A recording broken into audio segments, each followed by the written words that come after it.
আসসালামু আলাইকুম রহমতুল্লাহি ওবরাকাতু। প্রিয় বন্ধুরা, আপনারা সবাই কেমন আছেন অবশ্যই জানাবেন। আজকে আমি বাসার বাইরে একটা মসজিদে ইফতারি করলাম। তা এখানে ইফতারিগুলো দেখুন বা কি সিস্টেমের, আপনারা দেখতে থাকুন, অবশ্যই ভালো লাগবে। যা হয়েছে আলহামদুলিল্লাহ। হ্যাঁ,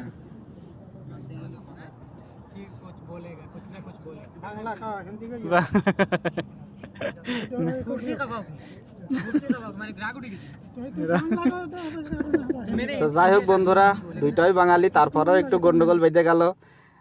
এক ভাইয়ের বাড়ি আসাম, এক ভাইয়ের বাড়ি হচ্ছে বাংলাদেশ। যাই হোক, সমস্যা নেই। আর এই ইফতারিগুলো দেখুন কত সুন্দর, খেজুর পানি, এখানে সবজি, মালটা সবই যেখানে দিয়েছে, অনেক সুন্দর মার্শাল্লাহ। এদেশের এই ইফতারিগুলো এইভাবে করে। আমরা 6 জনা করলাম এক প্লেটে, এরকম ওখানে আরও লোকজন আছে মার্শাল্লাহ। তো যাই হোক বন্ধুরা, অবশ্যই জানাবেন ইফতারিটা কেমন। আর এই দেশের সিস্টেমই এইরকম। আমার বাংলাদেশে হলে কেউ এইভাবে জীবনেও এক প্লেটে এইভাবে খাবে না, মানে যার যার প্লেটে তার তার দেওয়া লাগবে। যাই হোক, সবাইকে ভালো থাকেন, সুস্থ থাকেন, আল্লাহ হাফেজ।